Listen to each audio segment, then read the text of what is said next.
Viral di media sosial Bupati Banjarnegara, Jawa Tengah, Budi Sarwono memberikan garansi dan bertanggung jawab penuh jika masyarakat akan menggelar kegiatan yang mengumpulkan massa.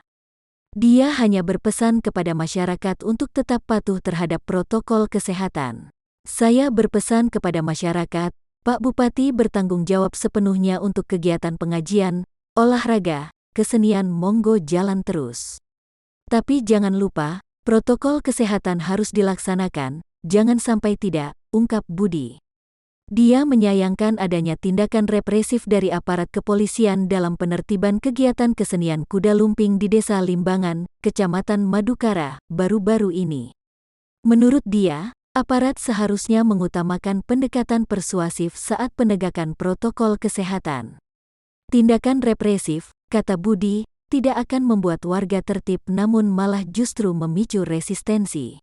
Semoga bisa dinikmati dengan baik untuk memperlancar perekonomian di wilayah Kayu Bima, Petir, Jambu, tekan Purwanegara.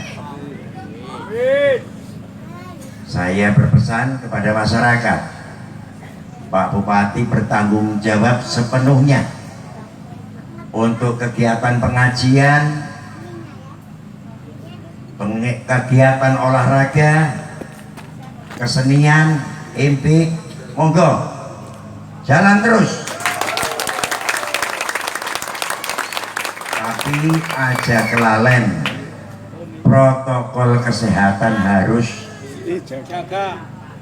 Jangan sampai tidak dipakai, harus dilaksanakan. Insya Allah, kalau panjenengan bisa menjalankan prokes kesehatan, penyakit kopet meret serang Banjarnegara. Saya jelaskan, menurut keyakinannya Pak Bupati,